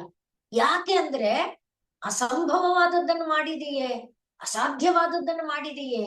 ಇಂಥದನ್ನು ಮಾಡಿದ ಮೇಲೆ ನನ್ನ ಕೈಯಲ್ಲಿ ನೀನು ಪೂಜೆ ತಗೊಳ್ಳುವಂತ ಕೃಪೆ ನಿಂಗ್ ಮಾಡಕ್ಕಾಗಲ್ಲ ಅಂತ ನೀ ಹೇಳಿದ್ರೆ ನಾನು ನಂಬಲ್ಲ. ಮತ್ತೆ ದೇವಾದಿ ದೇವತೆಗಳ ಭಾವ ನನ್ನೊಳಗೆ ತುಂಬದೇ ಇದ್ರು ಅವರಿಗೆ ಹೇಗೆ ಕೈಂಕರ್ಯ ಕೊಟ್ಟೆ, ಹಾಗೆ ನನಗೂ ಕೈಂಕರ್ಯ ಕೊಡು. ಅವ್ರ ಕೈನಲ್ಲಿ ಹೇಗ್ ಸೇವೆ ಮಾಡಿಸ್ಕೊಂಡೆ, ಹಾಗೆ ನನ್ನ ಕೈಯಲ್ಲೂ ಸೇವೆ ಮಾಡಿಸ್ತು. ಅದು ನಿನಗಾಗುತ್ತೆ ಅನ್ನುವುದನ್ನ ಇಲ್ಲಿ ಹೇಳ್ತಾ ಇದ್ದಾರೆ. ಆದ್ರಿಂದ ನ ಅಲಂ ನಾಲಂ ವಾ ಪರಮೋಪಕಾರಕಂ ಇದಂ ತು ಏಕಂ ತ್ವೇಕಂ ಪಶೂನಾಂ ಪತೆ ಪಶ್ಯನ್ ಕುಕ್ಷಿಗತಾನ್. ಅಲ್ಲಿ ಅಮ್ಮಿದೆ, ಗತಾಮ್ ಅಲ್ಲ, ಗತಾನ್. ಹಿಂದೆ ಇದೇ ಸಂಧಿ ಸುಮಾರು ಸಲ ಬಂದಿದೆ, ಹಿಂದಿನ ಇದ್ರಲ್ಲೂ ಬಂದಿದೆ. ಸ್ವಾಮಿನ್ ಸ್ತ್ರೀಲೋಕಿ, ಅಲ್ಲಿ ಸ್ವಾಮಿನ್, ಅದು ಸ್ವಾಮಿನ್ ಅನ್ನೋದು 0 ಆಗಿದೆ. ಆದ್ರಿಂದ ಸ್ವಾಮಿಂ ಅಂತ ಹೇಳೋದಲ್ಲ. ಹಾಗೆ ಇಲ್ಲೂ ಕೂಡ ಗತಾಂ ಅಂತ ಅಲ್ಲ, ಕುಕ್ಷಿ ಗತಾನ್ ನ ತಾತದನ ಹೇಳ್ಬೇಕು. ಗತಾನ್ ಚರಾಚರ ಗಣಾನ್ ಬಾಹ್ಯ ಸ್ಥಿತಾನ್ ರಕ್ಷಿತುಂ. ಸರ್ವಾಮರ್ತ್ಯ ಸರ್ವ ಅಮರ್ತ್ಯ ಸರ್ವ ಅಮರ್ತ್ಯ ಪಲಾಯನ ಔಷಧಂ ಅತಿಜ್ವಾಲಾಕರಂ ಭೀಕರಂ ಅತಿಜ್ವಾಲಾಕರಂ ಭೀಕರಂ ನಿಕ್ಷಿಪ್ತಂ ಗರಲಂ ಗಲೆ ನ ಗಿಲಿತಂ ನ ಉದ್ಗೀರ್ಣಮೇವ ತ್ವಯಾ. ಮೊದಲಿಗೇನು? ಸರ್ವ ಅಮರ್ತ್ಯ, ಇದು ಪಶೂನಾಂ ಪತೆ ಮೊದಲನೇದು. ಸರ್ವ ಅಮರ್ತ್ಯ ಪಲಾಯನ ಔಷಧಂ, ಎಲ್ಲಾ ಅಮರ್ತ್ಯ ಅಂದ್ರೆ ದೇವತೆಗಳು, ಎಲ್ಲಾ ದೇವತೆಗಳು ಓಡಲಿಕ್ಕೆ ಕಾರಣವಾದ ಅತಿಜ್ವಾಲಾಕರಂ, ಭಯಂಕರವಾದ ಜ್ವಾಲೆಗಳನ್ನ ಹೊಮ್ಮುತ್ತಾ ಬರ್ತಾ ಇದೆ. ಭೀಕರಂ, ಭಯವನ್ನ ಹುಟ್ಟಿಸ್ತಾ ಇದೆ. ಅಂಥ ಗರಲಂ, ವಿಷವನ್ನ ನೀನೇನ್ ಮಾಡಿದೆ? ಗಲೆ, ಬಾಯೊಳಗೆ ನಿಕ್ಷಿಪ್ತಂ, ಹಾಕಿಕೊಂಡಿದ್ದು ಯಾತಕ್ಕೆ? ಚರಾಚರಗಣಾನ್ ಬಾಹ್ಯಸ್ಥಿತಾನ್ ರಕ್ಷಿತುಂ, ಹೊರಗಡೆ ಇದ್ರಲ್ಲ ದೇವಾದಿ ದೇವತೆಗಳು, ಮತ್ತೆ ಗಿಡಮರ ಬಳ್ಳಿಗಳು, ಬೇರೆ ಬೇರೆ ಋಷಿಗಳು, ಅವರನ್ನೆಲ್ಲ ರಕ್ಷಿಸೋದಕ್ಕೋಸ್ಕರ. ಆದರೆ ಕುಕ್ಷಿಗತಾನ್, ಹಾಕೊಂಡ ಮೇಲೆ ನೋಡ್ತೀಯ ಒಳಗಡೆ ಇರುವುದಾರೆ, ಹೊಟ್ಟೆ ಒಳಗಡೆನೂ ಜನ ಇದ್ದಾರೆ. ಅದಕ್ ನೀ ಏನ್ ಮಾಡ್ದೆ? ನ ಗಿಲಿತಂ, ನುಂಗ್ಕೊಳ್ಳಿಲ್ಲ. ಆಯ್ತು, ಉಗುಳು ಬಿಡ್ಬೋದಿತ್ತಾನೆ. ನ ಉದ್ಗೀರ್ಣಂ, ಉಗುಳಲೂ ಇಲ್ಲ. ಉಗುಳಿದರೆ ಹೊರಗೆ ಇರುವ ಚರಾಚರ ಜೀವಿಗಳಿಗೆ ತೊಂದರೆ ಆಗುತ್ತೆ. ನುಂಗಿದರೆ ಹೊಟ್ಟೆ ಒಳಗಿರುವ ಲಕ್ಷಾಂತರ ಕೋಟ್ಯಂತರ ಜೀವಗಳಿಗೆ ತೊಂದರೆಯಾಗುತ್ತೆ. ಅದಕ್ಕೋಸ್ಕರ ನ ಉದ್ಗೀರ್ಣಂ ನ ಗಿಲಿತಂ, ಗರಲೆ ಕುತ್ತಿಗೆಯಲ್ಲಿ ಅದನ್ನ ಇಟ್ಕೊಂಡೆ. ಇದು ಒಂದು ಉದಾಹರಣೆ ಸಾಲದ ಸ್ವಾಮಿ, ನಿನ್ನ ಸಾಮರ್ಥ್ಯ ಏನು ಅನ್ನಕ್ಕೆ? ಅದ್ರಿಂದ ಏಕಂ, ಇದು ಒಂದೇ. ನ ಅಲಂವಾ, ಸಾಲದ. ಇದು ಒಂದು ಉದಾಹರಣೆ ಸಾಲದ. ಯಾವುದಕ್ಕೆ? ಪರೋಪಕಾರಕಂ, ನೀನು ಯಾವಾಗಲೂ ಮತ್ತೊಬ್ಬರಿಗೆ ಉಪಕಾರ ಮಾಡೋದಕ್ಕೆ ಇರುವಂಥವನು. ಆದ್ರಿಂದಲೇ ತಾಯಿಯ ವಿಷಯದಲ್ಲಿ ದುರ್ಗೆ ಸ್ಮೃತಾ ಹರಸಿ ಭೀತಿಂ ಅಶೇಷ ಜಂತೋಹೋ ಸ್ವಸ್ಥೈಃ ಸ್ಮೃತಾ ಮತಿಂ ಅತೀವ ಶುಭಾಂ ತದಾಸಿ ದಾರಿದ್ರ್ಯ ದುಃಖ ಭಯ ಹಾರಿಣಿ ಕಾ ತ್ವದನ್ಯ ಸರ್ವೋಪಕಾರಕರಣಾಯ ಸದಾ ಆರ್ದ್ರ ಚಿತ್ತ. ಅಮ್ಮ, ನಿನ್ನಂತೆ ಎಲ್ಲರಿಗೆ ಉಪಕಾರ ಮಾಡ್ಬೇಕು ಅಂತ ಸದಾ ಕರಗಿ ಹರಿಯುವ ಹೃದಯ ಯಾರಿಗಿದೆಯಮ್ಮ ಅಂತ ಅಲ್ಲಿ ದುರ್ಗಾ ಸಪ್ತಶತಿಯಲ್ಲಿ ನಾವೇನ್ ನೋಡ್ತೇವೆ, ಅದರಂತೆ ಇಲ್ಲಿ ಇಂಥ ಪರೋಪಕಾರಕವಾದ ಬುದ್ಧಿ ಯಾರಿಗಿದೆ ಸ್ವಾಮಿ? ಹಾಗೆ ನೀನು ಪರೋಪಕಾರ ಮಾಡುವ ಮನಸ್ಸಿರೋನು, ನನಗೊಂದು ಉಪಕಾರ ಮಾಡ್ಲಾರಿಯ? ನಾನು ನಿನ್ನ ಸೇವೆ ಮಾಡ್ಬೇಕು ಅಂದ್ರೆ ಅದಕ್ಕೆ ಬೇಕಾದ ಅರ್ಹತೆಯನ್ನ ನನಗೆ ಕೊಡಬಾರ್ದ ಸ್ವಾಮಿ ಅಂತ ಕೇಳ್ತಾ ಇದ್ದಾರೆ. ಅದನ್ನ ಹಿಂದಿನ 3 ಶ್ಲೋಕಗಳಲ್ಲೇ ಕರಸ್ಥೆಯಿಂದನೇ ಹೇಳ್ಕೊಳ್ಬಹುದು, ಕೇಳ್ಕೊಂಡು ಬರ್ತಾ ಇದ್ದಾರೆ. ಈಗ ಇಲ್ಲಿ ಹೇಳ್ತಾ ಇದ್ದಾರೆ, ನಂಗಾಗಲ್ಲಪ್ಪ, ನಾನ್ ಅಸಮರ್ಥ, ನಂಗ್ ಶಕ್ತಿ ಇಲ್ಲ ಅಂತ ನೀನ್ ಜಾರ್ಕೊಳಕ್ಕಾಗಲ್ಲ. ಯಾಕೆಂದ್ರೆ ಇದೊಂದು ಉದಾಹರಣೆನೆ ಸಾಕು ಅಂತ. ಏನದು? ಪಶೂನಾಂ ಪತೆ, ಪಶುಗಳಿಗೆ ಒಡೆಯನಾದಂಥ ಪರಮಾತ್ಮನೇ.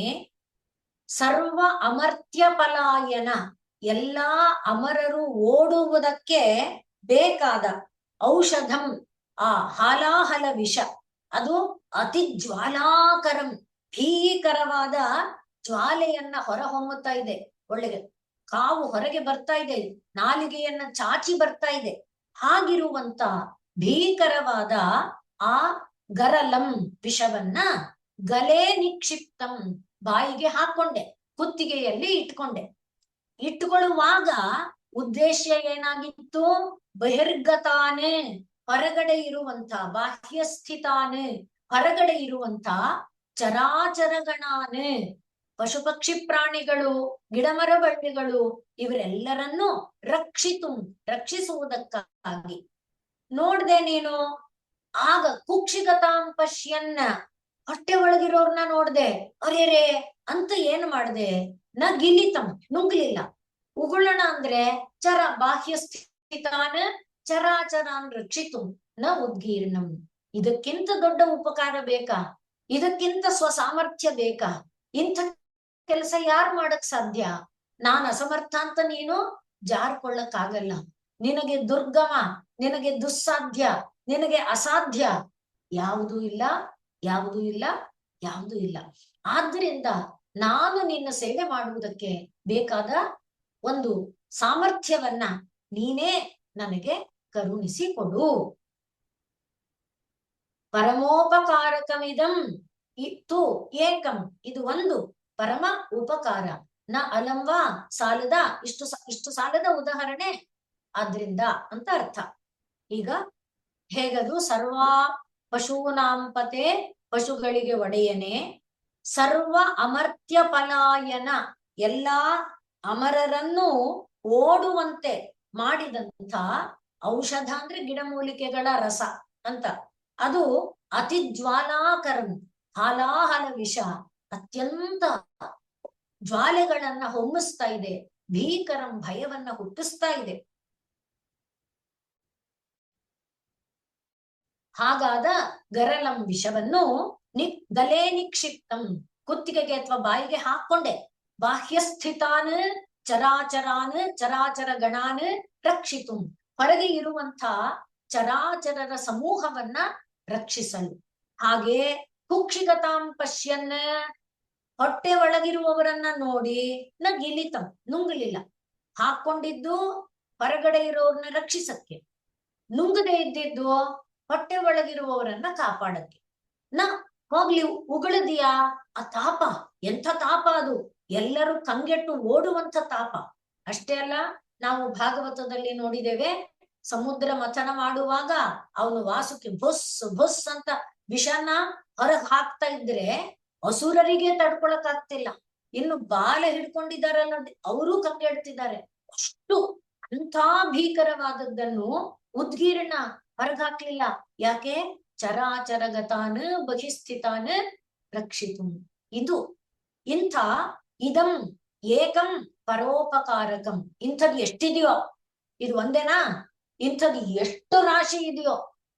ಪರಮಾತ್ಮನ ಕಲ್ಯಾಣ ಗುಣಗಳನ್ನ, ಪರಮಾತ್ಮನ ಲೀಲಾ ವಿನೋದಗಳನ್ನ ಹೇಳ್ತಾ ಬಂದ್ರೆ ಕೊನೆ ಇಲ್ಲ, ಮೊದಲಿಲ್ಲ. ನಾವು ತಂಡಿಯ ವಿಚಾರ ನೋಡಿದ್ದೇವೆ. ತಂಡಿ 10,000 ವರ್ಷ ಕಾಲ ಸ್ತೋತ್ರ ಮಾಡ್ತಾ ಮಾಡ್ತಾ ಮಾಡ್ತಾ ಮೈ ಮರೆತು ಇದ್ದಾನೆ. ಆಗ ಬ್ರಹ್ಮ ಬಂದ, ಅಪ್ಪ ಸಾಕು ನೀನು ಸ್ತೋತ್ರ ಮಾಡಿದ್ದು ಅಂದ್ರೆ ಪರಮಾತ್ಮನನ್ನ, ಅವನ ಲೀಲಾ ವಿನೋದಗಳನ್ನ ಕೊಂಡಾಡಿ ಮುಗಿಸಕ್ಕಾಗಲ್ಲ. ಹೇಗೆ ಹಿಂದೆ ಅಪಾರ ಅನಂತ, ಇದು ಅಷ್ಟು ಉಪಕಾರ. ಅದರಲ್ಲಿ ಇದು ಒಂದು ಉಪಕಾರ ಸಾಲದ?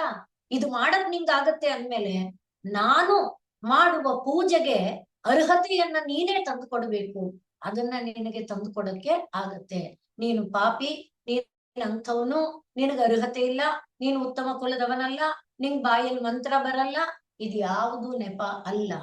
ಏನೆಲ್ಲ ಅಸಾಧ್ಯವಾದದ್ದನ್ನ ಮಾಡಬಲ್ಲ ನೀನು, ಇದನ್ನು ಮಾಡಬಲ್ಲೆ.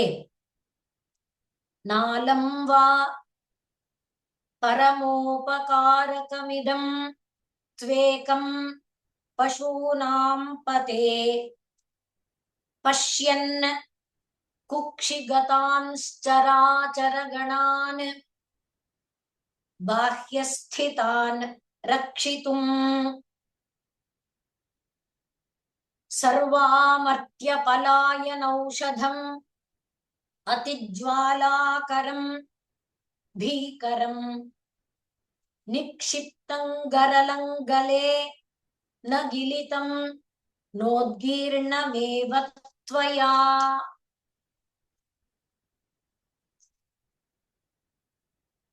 ಜ್ವಾಲೋಗ್ರಃ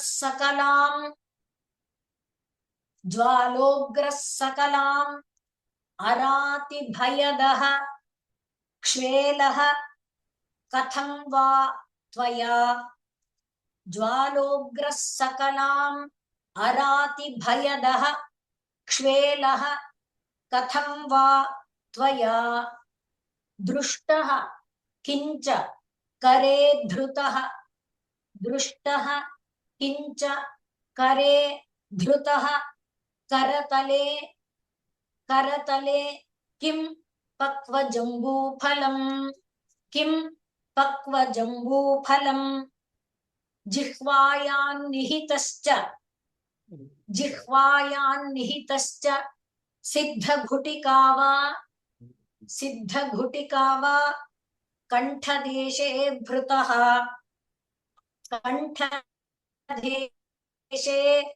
ಭೃತಃ ಕಿನ್ನೀಲಮಣಿಃ ಕಿನ್ನೀಲಮಣಿಃ ವಿಭೂಷಣಮಯಂ ವಿಭೂಷಣಮಯಂ ಶಂಭೋ ಮಹಾತ್ಮನ್ ವದ ಶಂಭೋ ಮಹಾತ್ಮನ್ ವದ. ಇಷ್ಟು ಭೀಕರವಾದ ವಿಷ ಅಂದ್ವಲ್ಲ, ಅಷ್ಟು ಭೀಕರವಾದ ವಿಷದ ಜ್ವಾಲೆ ಎಲ್ಲ ಕಡೆ ಹೊಮ್ಮುತ್ತಾ ಇರೋದು ನೋಡಿ ಓಡ್ತಾ ಇದ್ರೆ ನೀನ್ ಅದನ್ನ ನೋಡಿದ್ದಾದ್ರೂ ಹೇಗೆ? ನೋಡಿದ್ ಹೇಗೆ? ಕೈಯಲ್ಲಿ ತಗೊಂಡಿದ್ ಹೇಗೆ? ಅದೇನು ಒಂದು ನೇರಳೆ ಹಣ್ಣು ತರ ಕೈಯಲ್ಲಿ ಇಟ್ಕೊಂಡಿಯಲ್ಲ, ಅಥವಾ ಅದೇನು ಸಿದ್ಧ ಗುಳಿಗೆನಾ ನುಂಗಕ್ಕೋಸ್ಕರ ಹಿಡ್ಕೊಂಡಿಯಲ್ಲ, ಅದೊಂದು ಸಿದ್ಧ ಗುಳಿಗೆನಾ? ಇನ್ನು ಕುತ್ತಿಗೆಗೆ ಹಾಕೊಂಡಿದೀಯಲ್ಲ, ಅದೇನು ನೀಲಿ ಮಣಿ ಹಾಕೊಂಡ್ರೆ ಶನೈಶ್ಚರ ದೋಷ ಹೋಗುತ್ತಂತೆ, ಕೆಂಪು ಮಣಿ ಹಾಕೊಂಡ್ರೆ ಆ ರೀತಿ ಯಾವ್ದೋ ಮಣಿಯನ್ನ ಧರಿಸ್ಕೊಳ್ತೀನಿ ಅಂತ ಇಟ್ಕೊಂಡಿಯಲ್ಲ, ಆ ತರಾನ? ಇದೇನು ಅಸಾಧ್ಯವಾದದ್ದಲ್ವಾ ಶಂಭೋ, ಇದು ತಮಾಷೆ ಅಲ್ಲ ಅಂತ ಇಲ್ಲಿ ಹೇಳ್ತಾ ಇದ್ದಾರೆ. ಜ್ವಾಲೋಗ್ರಹ ಸಕಲಾಂ ಅರಾತಿ ಭಯದ. ಉಗ್ರವಾದ ಜ್ವಾಲೆಯಿಂದ ಎಲ್ಲ ಶತ್ರುಗಳಿಗೆ, ಅರಾತಿ ಶತ್ರುಗಳಿಗೆ ಭಯವನ್ನ ಉಂಟು ಮಾಡುವಂತ ತೀಕ್ಷ್ಣವಾದ ಉಗ್ರವಾದ ಜ್ವಾಲೆಗಳು ನುಗ್ಗಿ ಬರ್ತಾ ಇದೆ. ಅಂಥ ಕ್ಷೇಲಹ ವಿಷವನ್ನ ಕಥಂ ವಾ ತ್ವಯಾ ದೃಷ್ಟಃ, ನೀನ್ ನೋಡಿದ್ದಾದ್ರೂ ಹೇಗೆ? ನಿನ್ ಕಣ್ ಸುಡ್ಲಿಲ್ವಾ? ಅಂತ ತೀಕ್ಷ್ಣ ಜ್ವಾಲೆ ಬರ್ತಾ ಇದ್ರೆ ಕಣ್ಣು ಹೀಗಾಗ್ಲಿಲ್ವಾ? ಕಣ್ಣಿಂದ ಅದನ್ನ ನೀನ್ ಹೇಗ್ ನೋಡ್ದೆ? ಕಥಂ ಹೇಗೆ? ತ್ವಯಾ ನೀನು ನಿನ್ನಿಂದ ದೃಷ್ಟಃ ನೋಡಲ್ಪಟ್ಟಿತು ಅಂದ್ರೆ ನೀನು ನೋಡಿದ್ದಾದ್ರೂ ಹೇಗೆ? ಸರಿ, ನೋಡಿದ್ದೇನೋ ಆಯ್ತಪ್ಪ, ಏನೋ ಒಂದು ವ್ಯವಸ್ಥೆ ಮಾಡ್ಕೊಂಡೆ. ಈಗ ನಾವು ಸೂರ್ಯ ಗ್ರಹಣವನ್ನ ನೋಡ್ಬಾರ್ದು ಅಂದ್ರೆ ಸೋಲಾರ್ ಗ್ಲಾಸ್ ಹಾಕೊಂಡ್ವಿ, ಇದನ್ ಮಾಡ್ಕೊಂಡು ಏನೋ ನೋಡಿದ್ವಿ, ಆತರ ಏನೋ ಮಾಡ್ಕೊಂಡೆ. ಕೈಯಲ್ಲಿ ತಗೊಂಡಿದ್ ಹೇಗಪ್ಪ ಪುಣ್ಯಾತ್ಮ? ಕರೆ ಧೃತ ಕರತಲೆ ಕರೆ ಧೃತಃ ಕರೆ ಧೃತಃ ಕಿಂ, ಅದ್ ಕೈಯಲ್ಲಿ ಹಿಡ್ಕೊಂಡಿಯಲ್ಲ, ಅದ್ ಹೇಗೆ? ಮತ್ತೆ ಕಿಂ ಪಕ್ವ ಜಂಬೂಫಲಂ, ಚೆನ್ನಾಗಿ ಪಕ್ವವಾದ ನೇರಳೆ ಹಣ್ಣ ಅದು? ಪಕ್ವ ಜಂಬೂಫಲಂ ಕಿಂ, ಪಕ್ವವಾದ ನೇರಳೆ ಹಣ್ಣೇನು? ಅದು ಸರಿ ಆಯ್ತು, ಏನೇನೋ ವಿವರಣೆ ಕೊಟ್ಕೋಬಹುದು. ಜಿಹ್ವಾಯಾಮ್ ನಾಲಿಗೆ ಮೇಲೆ ಇಟ್ಕೊಂಡಿಯಲ್ಲ, ಅದೇನು ಸಿದ್ಧರ ಗುಳಿಗೆ ನಾಲಿಗೆ ಮೇಲೆ ಇಟ್ಕೊಂಡು ಕೆಲವನ್ನ ಚೀಪ್ತಾ ಇರ್ಬೇಕು ಅಂತಾರೆ, ಕೆಲವನ್ನ ನಾಲಿಗೆ ಅಡಿಲಿ ಇಟ್ಕೊಂಡಿರ್ಬೇಕು ಅಂತಾರೆ.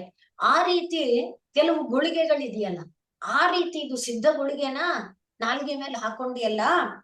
ಇನ್ನು ಅಲ್ಲಿಂದ ಒಳಕ್ಕೂ ತಗೊಂಡೆ, ಕುತ್ತಿಗೆನಲ್ಲಿ ಇಟ್ಕೊಂಡೆ. ಕುತ್ತಿಗೆಯಲ್ಲಿ ಇಟ್ಕೊಳ್ಳೋಕೆ ಒಂದ್ ನೆಕ್ಲೆಸ್ ಮಾಡಿಸ್ಕೊಳ್ಳೋಣ, ಒಂದು ಪೆಂಡೆಂಟ್ ಮಾಡಿಸ್ಕೊಳ್ಳೋಣ ಅಂತ ನೀಲಿ ಮಣಿನ, ಶ್ರೇಷ್ಠವಾದ ಬೆಲೆ ಬಾಳುವ ನೀಲ ಮಣಿನ ಅದು, ಅದನ್ನೊಂದು ಅಲಂಕಾರವಾಗಿ ಮಾಡ್ಕೊಂಡಿಯಲ್ಲ. ಶಂಭೋ, ಇದೆಲ್ಲ ಹೇಗ್ ಮಾಡಿದೆ ಹೇಳಪ್ಪ? ಅಂದ್ರೆ ಇಷ್ಟು ಆಶ್ಚರ್ಯಕರವಾದದ್ದನ್ನೆಲ್ಲ ವರವನ್ನ ಕರುಣಿಸುವಂತ ಪರಮಾತ್ಮನೇ, ಮಹಾತ್ಮನೇ ವದ, ಹೇಳು, ಹೇಗ್ ಮಾಡ್ದೆ ಇದನ್ನ? ಇಂಥದೆಲ್ಲ ಅಸಂಭವವನ್ನ ಸಂಭವ ಮಾಡಬಲ್ಲ ನೀನು ನನಗೆ ನಿನ್ನ ಪೂಜೆಯನ್ನ ಮಾಡುವ ಸಾಮರ್ಥ್ಯವನ್ನ ಕೊಡೋದು ನಿಂಗೆ ಅಸಂಭವನ, ಕಷ್ಟನ? ನಾನು ಮನಸ್ತೃಪ್ತಿಯಾಗಿ ನಿನ್ನ ಪೂಜೆ ಮಾಡುವಂತೆ ನನ್ನ ಮೇಲೆ ನೀನು ಅನುಗ್ರಹವನ್ನ ಮಾಡು. ಇಷ್ಟು ಅಸಂಭವವಾದದ್ದನ್ನ ಮಾಡಬಲ್ಲ, ಅಸಾಧಾರಣವಾದದ್ದನ್ನ ಮಾಡಬಲ್ಲ. ಹೇಗೆ ಹನುಮಂತನ ವಿಚಾರದಲ್ಲಿ ನಾವು ಹೇಳ್ತೇವಲ್ವಾ, ಅಸಾಧ್ಯ ಸಾಧಕ ಸ್ವಾಮಿನ್ ಅಸಾಧ್ಯಂ ತವ ಕಿಂವದ ರಾಮದೂತ ಕೃಪಾ ಸಿಂಧೋ. ಹಾಗೆ ರಾಮದೂತ ಮತ್ಕಾರ್ಯಂ ಸಾಧಯ ಪ್ರಭು ಅಂತ ಇದೆ. ನನ್ನ ಕೆಲಸವನ್ನ ನೆರವೇರಿಸಿ ಕೊಡು. ನಿನಗೆ ಯಾವುದೂ ಅಸಾಧ್ಯ ಇಲ್ಲ ಅನ್ನುವಾಗ, ಇಂಥ ಅಸಾಧ್ಯವಾದದ್ದನ್ನ ಸಾಧ್ಯ ಮಾಡಿ ನೀನು ತೋರಿಸಿರುವಾಗ, ನನ್ನಂಥ ಒಂದು ಕ್ಷುದ್ರ ಜಂತುವನ್ನ ನಿನ್ನ ಸೇವೆ ಮಾಡುವುದಕ್ಕೆ ಅನುಕೂಲಕರವಾಗಿ ಮಾಡೋದಕ್ಕೆ ನಿಂಗೆ ಏನೂ ಕಷ್ಟ ಇಲ್ಲ, ಏನೂ ತೊಂದರೆ ಇಲ್ಲ, ಯಾವ ಬಾಧೆ ಇಲ್ಲ. ನೀನು ಅದನ್ನ ಮಾಡಬಲ್ಲೆ. ಜ್ವಾಲೋಗ್ರಹ ಉಗ್ರವಾದ ಜ್ವಾಲೆ. ಅದು ಸಕಲ ಅಮರ ಸಕಲಾಂ ಅರಾತಿ, ಎಲ್ಲ ಅರಾತಿಗಳಿಗೆ ಶತ್ರುಗಳಿಗೆ ಭಯದಹ ಭಯವನ್ನ ಉಂಟು ಮಾಡುವಂತ ಕ್ಷೇಲಹ ವಿಷವನ್ನು ತ್ವಯಾ ವಿಷವು ತ್ವಯಾ ನಿನ್ನಿಂದ ಕಥಂ ದೃಷ್ಟ ಹೇಗೆ ನೋಡಲ್ಪಟ್ಟಿತು, ವಿಷವನ್ನು ನೀನು ಹೇಗೆ ನೋಡಿದೆ. ಇನ್ನು ಕರೆ ಕಿಂ ಧೃತಃ, ಅದನ್ನ ಕೈಯಲ್ಲಿ ಹಿಡ್ಕೊಂಡೆ, ಅದು ಹೇಗೆ. ಕರತಲೆ ಅಂಗೈಯಲ್ಲಿ ಪಕ್ವ ಜಂಬೂ ಫಲಂ, ಪಕ್ವವಾದ ನೇರಳೆಯ ಹಣ್ಣು ಎನ್ನುವಂತೆ ಇಟ್ಕೊಂಡಿಯಲ್ಲ, ಅದೇ ನೇರಳೆ ಹಣ್ಣ ಅಂತ ಕೇಳ್ತಾ ಇದ್ದಾರೆ. ಕಿಂ ಜಂಬೂ ಫಲಂ ಕಿಂ, ಅದು ನೇರಳೆ ಹಣ್ಣೇನು. ಆಯ್ತು, ಕೈಯಲ್ಲಿ ಹಿಡ್ಕೊಂಡಿದ್ದನ್ನ ನಾಲಿಗೆಗೂ ಹಾಕೊಂಡೆ. ಜಿಹ್ವಾಯಾಮ್ ನಿಹಿತಃ, ಜಿಹ್ವಾಯಾಮ್ ನಾಲಿಗೆಯಲ್ಲಿ ಅಥವಾ ನಾಲಿಗೆಯ ಮೇಲೆ ನಿಹಿತಃ ಇಟ್ಟುಕೊಂಡೆ. ಸಿದ್ಧ ಗುಟಿಕಾವಾ, ನಾಲಿಗೆ ಮೇಲೆ ಇಟ್ಕೊಂಡಿಯಲ್ಲ, ಅದು ಸಿದ್ಧ ಗುಳಿಗೆನಾ, ಸಿದ್ಧರು ಮಾಡಿದ ಗುಳಿಗೆನಾ, ಅದು ಆಯ್ತು. ಅದನ್ನ ಒಳಕ್ಕೆ ತಂದೆ. ಕಂಠದೇಶೇ ಭೃತಃ, ಭರಿಸ್ಕೊಳ್ಳೋದು, ಕಂಠದೇಶದಲ್ಲಿ ಭರಿಸಿದೆ. ಅದೇನು ತೇ ನೀಲಮಣಿ ವಿಭೂಷಣಮಯಂ ಕಿಂ, ನೀಲಿಮಣಿ ಅದು ನಿನಗೆ ಆಭರಣವೇನು. ಶಂಭೋ ಮಹಾತ್ಮನ್, ಶಂಭುವೇ ಮಹಾತ್ಮನೇ, ಇದನ್ನ ಹೇಗೆ ಮಾಡಿದೆ, ಇದು ಹೇಗೆ ಸಾಧ್ಯ ಆಯ್ತು, ಅದನ್ನು ವದ ಹೇಳು. ಇದು ಸಾಧ್ಯ ಆಯ್ತು ಅಂದ್ಮೇಲೆ ನಾನು ನಿನ್ನ ಸೇವೆಯನ್ನ ಮಾಡುವಂತೆ ನನ್ನ ಮೇಲೆ ಅನುಗ್ರಹಿಸಲು ನಿನಗೆ ಸಾಧ್ಯ ಇದೆ. ಪಂಚಭೂತಾತ್ಮಕವಾದ ಭಾವವನ್ನ ನನಗೆ ಕರುಣಿಸಲು ಕೂಡ ಸಾಧ್ಯ ಇದೆ. ಈ ಪಂಚಭೂತಗಳನ್ನೇ ಸಾಧಾರಣವಾಗಿ ನಾವು ಪಂಚೋಪಚಾರ ಪೂಜೆ ಅಂತ ಮಾಡ್ತೀವಲ್ಲ, ಲಂ ಪೃಥ್ವಿ ಆತ್ಮನೆ, ಆ ರೀತಿ ಲಮ್ಮು ರಮ್ಮು ಯಮ್ಮು ಇವುಗಳನ್ನ ಹೇಳ್ತಾ, ಆಕಾಶಾತ್ಮನೆ ಪುಷ್ಪಂ ಸಮರ್ಪಯಾಮಿ, ವಾಯುವಾತ್ಮನೆ ಗಂಧಂ ಸಮರ್ಪಯಾಮಿ ಅಂತೆಲ್ಲ ಹೇಳ್ತೇವಲ್ಲ, ಹಾಗೆ ಪಂಚಭೂತವಾಗಿ ಪಂಚೋಪಚಾರ ಪೂಜೆ ಚಿಕ್ಕದಾಗಿ 2 ನಿಮಿಷದಲ್ಲಿ ಅಥವಾ 5 ನಿಮಿಷದಲ್ಲಿ ಮಾಡಿ ಮುಗಿಸುವಂತ ಪೂಜಾ ವಿಧಿ ಇದೆಯಲ್ಲ, ಅದು ಚಿಕ್ಕದು, ಕಷ್ಟ ಇಲ್ಲ. ಆದರೆ ಈ ಭಾವ ಆರೋಪಿತವಾದಾಗ, ಈ ಆರೋಪಿತವಾದ ಭಾವದಿಂದ ನೀನು ಪೂಜೆ ಮಾಡಿದಾಗ ಪರಮಾತ್ಮ ಆವಿರ್ಭವತಿ. ನಾವಲ್ಲಿ ನೋಡಿದ್ವಲ್ಲ, ಶೀಘ್ರಮೇವ ಆವಿರ್ಭವತಿ, ತಕ್ಷಣದಲ್ಲಿ ಆವಿರ್ಭಾವ ಆಗ್ಬಿಡ್ತಾನೆ. ಅಂಥ ಒಂದು ಕೆಲಸ ಆಗಕ್ಕೋಸ್ಕರ ನನಗೆ ಆ ಭಾವವನ್ನ ನೀನು ಕರುಣಿಸಿ ಕೊಡು. ಜ್ವಾಲೋಗ್ರ ಸಕಲಾಮರಾತಿ ಭಯದಃ ತ್ವೇಲಃ ಕಥಂ ವಾ ತ್ವಯಾ ದೃಷ್ಟಃ ಕಿಂಚ ಕರೆ ಧೃತಃ ಕರತಲೆ ಕಿಂ ಪಕ್ವ ಜಂಬೂಫಲಂ ಜಿಹ್ವಾಯಾನ್ನಿಹಿತಶ್ಚ ಸಿದ್ಧಘುಟಿಕಾ ವಾ ಕಂಠದೇಶೇ ಭೃತಃ ಕಿಂತೆ ನೀಲಮಣಿಃ ವಿಭೂಷಣಮಯಂ ಕಿಂತೆ ನೀಲಮಣಿರ್ವಿಭೂಷಣಮಯಂ ಶಂಭೋ ಮಹಾತ್ಮನ್ ವದ. ನಾಲಂ ವಾ ಸಕೃದೇವ ದೇವ, ನಾಲಂ ವಾ ಸಕೃದೇವ ದೇವ ಭವತಃ ಸೇವಾ ನತಿರ್ವಾ ನುತಿಃ, ಭವತಃ ಸೇವಾ ನತಿರ್ವಾ ನುತಿಃ ಪೂಜಾ ವಾ ಸ್ಮರಣಂ, ಪೂಜಾ ವಾ ಸ್ಮರಣಂ ಕಥಾಶ್ರವಣಮಪಿ, ಕಥಾಶ್ರವಣಮಪಿ ಆಲೋಕನಂ ಮಾದೃಶಾಂ, ಆಲೋಕನಂ ಮಾದೃಶಾಂ ಸ್ವಾಮಿನ್ ಅಸ್ಥಿರ ದೇವತಾ ಅನುಸರಣಾಯಾಸೇನ, ಸ್ವಾಮಿನ್ ಅಸ್ಥಿರ ದೇವತಾ ಅನುಸರಣಾಯಾಸೇನ ಕಿಂ ಲಭ್ಯತೆ, ಕಿಂ ಲಭ್ಯತೆ ಅದನ್ನ ಕಿಲ್ ಲಭ್ಯತೆ, ಕಿಲ್ ಅಂತ ಅನುನಾಸಿಕವಾಗಿ ಕಿಲ್ ಲಭ್ಯತೆ ಹಾಗೆ ಹೇಳ್ಬೇಕು. ಕಿಂ ಲಭ್ಯತೆನು ಹೇಳ್ಬಹುದು.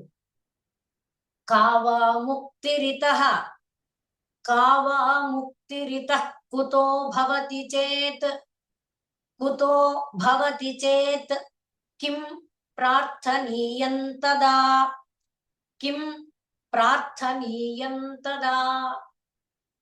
ದೇವ, ನನ್ನಂಥವರು ಅಂದ್ರೆ ಪ್ರಾಪಂಚಿಕವಾದ ಸೆಳೆತದಲ್ಲಿ ಸಿಲುಕಿಕೊಂಡಿರುವವರು, ಆಯ್ತಪ್ಪ ಇವತ್ತೆಲ್ಲ ಸಮಸ್ಯೆಗಳು ಮುಗೀತು, ನಾಳೆಯಿಂದ ನೆಮ್ಮದಿಯಾಗಿ ದೇವರ ಪೂಜೆ ಮಾಡ್ಕೊಂಡು ಬದುಕಿರೋ ಕಾಲ ಎಲ್ಲ ಹಾಯಾಗಿ ದೇವರ ಸ್ಮರಣೆಯಲ್ಲಿ ಕಳೀತೇನೆ ಅಂತ ಸಂಕಲ್ಪ ಮಾಡೋಕೆ ನಮ್ಮಂಥವರಿಗೆ ವಿಷಯ ಇಲ್ಲ. ಆದ್ರಿಂದಲೇ ಇದನ್ನ ಹೇಳ್ತಾರೆ ಏನಂತ, ಅಲೆಗಳು ಎಲ್ಲ ನಿಲ್ಲಲಿ, ನಿರಸ್ತ ಕಲ್ಲೋಲೆ ಸಲೀಲೆ. ಸಮುದ್ರದ ಅಥವಾ ನದಿಯ ದಡದಲ್ಲಿ ಇದ್ದಾನೆ, ಅಲೆಗಳೆಲ್ಲ ನಿಲ್ಲಿ ಸ್ನಾನ ಮಾಡ್ತೀನಿ ಅಂತ ಒಬ್ಬ ನಿಂತ್ಕೊಂಡೇ ಇದ್ದಾನೆ, ಅವನು ಸ್ನಾನ ಮಾಡೋದೇ ಇಲ್ಲ. ಹಾಗೆ ನಾನು ಕೂಡ ನನ್ನ ಸಮಸ್ಯೆಗಳೆಲ್ಲ ಪರಿಹಾರ ಆಗ್ಲಿ, ನಾನು ಹಾಯಾಗಿ ಪೂರ್ಣ ಜೀವನ ನಿನ್ನ ಸೇವೆಯನ್ನೇ ಮಾಡ್ಕೊಂಡು ಕಾಲ ಕಳೀತೇನೆ ಅಂತ ನಾನು ಪ್ರಯತ್ನ ಮಾಡೋಕ್ಕಾಗಲ್ಲ, ಸಾಧ್ಯ ಇಲ್ಲ. ಯಾಕೆ ಅಂದ್ರೆ ಪ್ರಪಂಚ ಹಾಗಿದೆ, ಪ್ರಪಂಚದ ಸೆಳೆತ ಹಾಗಿದೆ.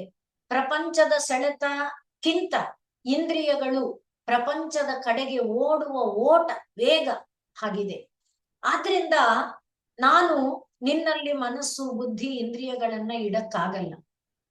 ಬರೀ ತೊಳಲಾಟದಲ್ಲಿ ಕುದಿತಗಳಲ್ಲಿ ಓಡುವುದರ ಒಳಗೆ ನಿಲೀನ ಆಗಿಬಿಟ್ಟಿದ್ದೇನೆ.